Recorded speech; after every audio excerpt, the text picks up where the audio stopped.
Dr. Anita McLaughlin, a transformational counselor, mentor, chaplain, author, entrepreneur.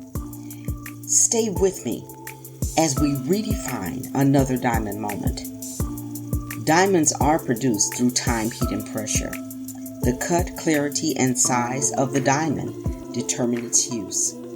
The use of the stone adds to its value. Life's diamonds are produced in the same manner, and their value is determined the same way. Becoming who you were meant to be is a process, and that process has stages. Now, if you're a diamond, it's time to redefine the previous steps of your process. Thank you for joining me again. I appreciate your spending this time with me. The one thing that I do know is that time is very, very precious. It's the one thing that we cannot get back. And for you to take the time to listen in these diamond moments means a lot to me. I'd like to honor that by inviting you to visit me on Wisdom. You can ask questions there. You can talk to me personally there. I had a wonderful conversation today with a young lady that if you go on Wisdom, you'll be able to listen to, where we were discussing the fact that no one can beat you being you. So I wanted to invite you there, but I also wanted to invite you to my website. You'll get some additional perspective on me as a person, what I do, the types of things that I've been involved in, and the people that I've worked with. So please join me on Wisdom as well as on my website. With that being said, I started a conversation with you last time, and we were talking about the fact that our story is hidden in our history. When I got just about to the end of the episode, I was sharing with you that I had done what many of you may have already done, but I took the genetic test in order to find my heritage. I wanted to do that, and I said that there was a experience that I'd had that kind of made me move forward in it, and kind of remove the procrastination and move forward in it, and I'm so glad that I did. I shared with you a little bit last time about the way that a genetic profile goes, and the fact that men have both the mother and the father's genetic or genome, the XY gene, and female have just the X. And so I would definitely say to those of you who may have family members that are getting older, I would definitely encourage you to get their DNA sample now while you can. Because sometimes when people leave this realm, we're no longer privy to the information, the part of our story that's in their story that's hidden in their history. So I shared with you the fact that I went through 23andMe. Again, I'm not advertising for any particular company. It's just that that particular one had a larger African database than Ancestry did. Although Ancestry definitely has its positives in terms of being able to maybe connect you to people or to get history on your family of origin. I can speak for the United States, not so much for other countries, but your family of origin here, and you may be able to get some amazing information from your past.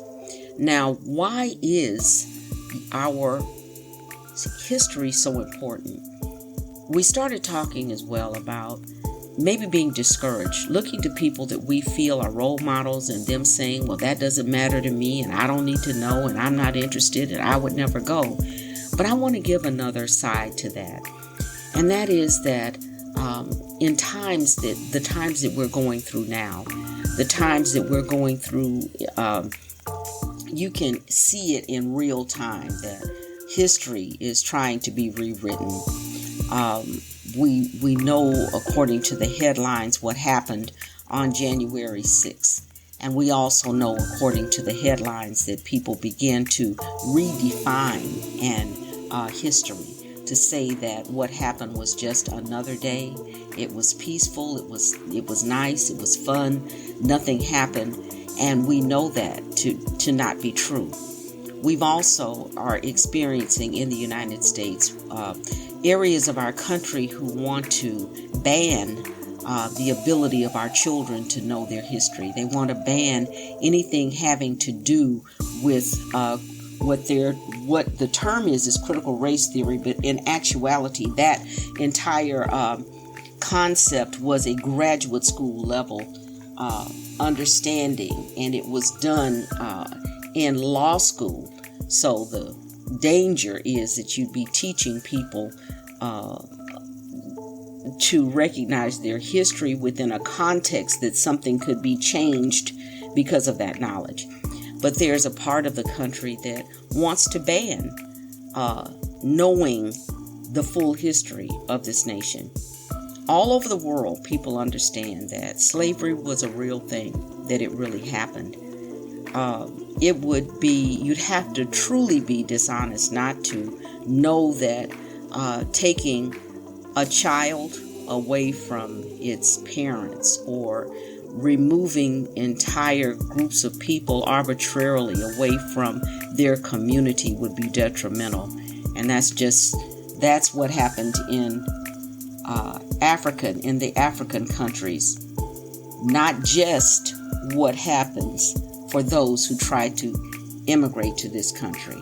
So it's similar, but not the same.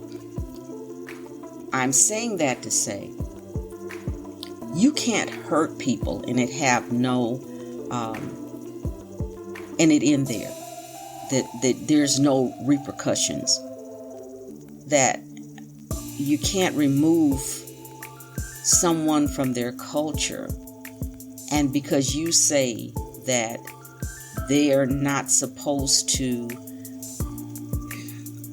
be who they are because it's inconvenient to you, it doesn't mean that they're not going to be who they are.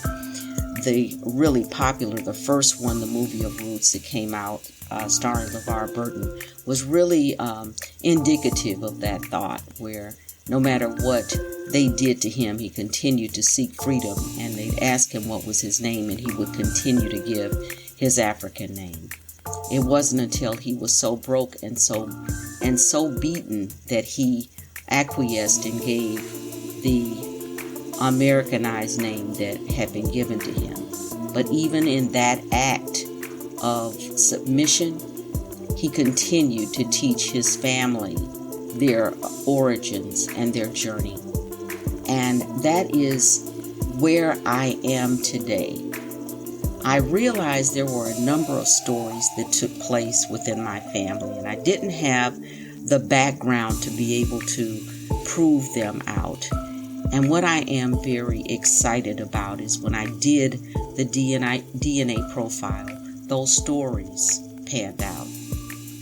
We as a people have been sold a bill of goods that it's impossible to find our heritage, and that is absolutely not true.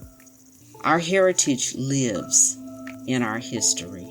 Our heritage, the way that many of us, the way that we eat, the things that we like, what we are innately predisposed to, is more than just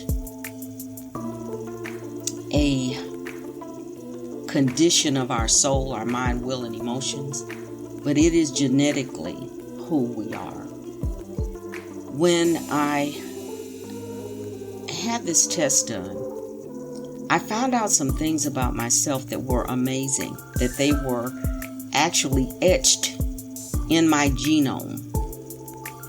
The music that I like, the movement of dance that speaks to my heart. When I looked into my heritage, I found that the nation that started that particular movement was part of my genome, was part of where I came from. When I had the opportunity to go to Africa, the part of Africa that I went to, I felt at home there. I felt as though it wasn't odd to me. It wasn't unusual to me. It was like breathing. It just was. And after I got my genetic profile, I found out that the part of Africa that I went to was the part of Africa that I came from. As I continued on, and when I moved to the East Coast of the United States, there was a community there, and I'd go shopping, and people of that nationality would just begin to speak to me in their native tongue. And they were asking me about, I found out that they were asking me about family members back home. I didn't speak the language. I told them that I was not their aunt, or I didn't know their family member, and they were surprised by that. And then I found out that according to my genetic my genetic code, that there is a very high possibility that is exactly where I came from. In looking at that particular piece of my history, I went back and kind of researched that area and found out that the area that these people mistakenly took me for, the history of that area coincided with a story that had been passed down through my family, and I began to see things differently. The looking at the portion of Africa that I went to, when I got ready to leave, the officer that checks you through customs asked me where was my passport for that country. I said, well, I don't have a passport for this country. He said, well, why not? And I told him, because I'm not a citizen of this country. And he was amazed. You are not? And I said, no, sir, I'm not. And then I found out that what he could see that I could not see was my heritage. I found out that that is the largest percentage of who I am. And in going into that land, the people there recognized me. Where I felt a sense of home, they saw the kindred reflection. When I was on the East Coast and they were speaking to me in another language, they saw my heritage in me. I didn't recognize it until I got the genetic test back. And it's going to take some additional research, but I'm certain that that area is exactly where my family originated. I looked at other pieces of my family story, because you have that coming from the paternal side, your father's side, the maternal side, your mother's side, and the stories that came through on both sides actually were listed in my genetic code. I was able to see my great-grandmother's father. I was able to see my great-grandfather's history. It was right in my genetic code. I was able to find out things about myself just to be able to confirm them, that brought a different sense of belonging, not to the United States, not to a group of people, but to the world. I found my place in the world. I found out why I have a disposition that I do to like some things and not like others. It was all right there in my genetic code. Thank you for listening, and join me next time as we redefine the previous steps of your process. Never forget, becoming is a process. A process has stages. One small change changes everything. So invest in yourself. Please visit my website at www.DrAnitaMc.com. That's DrAnitaMc.com for links and additional information. And please rate the podcast if you're enjoying it.